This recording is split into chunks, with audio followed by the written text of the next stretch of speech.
आपण अजून एक गृहस्थ आहेत अकोली रुपराव या ठिकाणी. एक मुस्लिम बांधव आहेत आपले.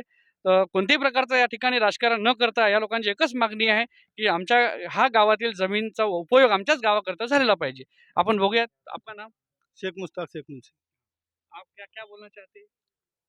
ह्या जो प्रकल्प आमच्या गावामध्ये उभा करण्यात आला याची एनओसी मॅडमनी दिलती याला शासनाला. कोणत्या मॅडमने दिली होती?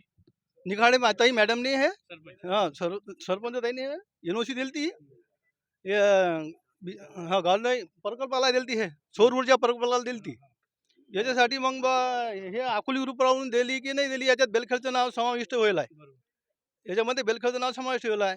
हे अकोली रूपराव या नावानं लागत असती. तुमच्या मनात शंका आहे की बा हे आता अकोलीला माझ्याच मनात नाही, सर्व गावकऱ्यांच्या मनात शंका आहे की बा हा प्रकल्प आहे हा अकोलीचा आहे हे की बेलखेडचा आहे. त्याच्यासाठी सर्व गाव रातभर झोपले नाहीत गावाचे लोक. नाही हा किंवा हा प्रकल्प अकोली ग्रुपा येतला आहे, हा बेलखेडवाले कसे काय आहे, बेलखेडचं नाव समाविष्ट आहे कसं.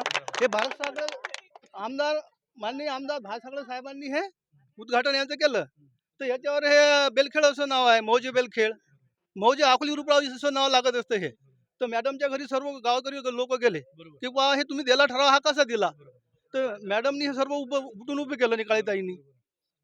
आज या सरपंचावर संशयास्पद भूमिका या लोकांचे संशय निर्माण झालेला आहे यांच्यावर. चांगलं कार्यपद्धती असल्यावरही आज या लोकांचा द्वेष या सरपंचावर होत आहे.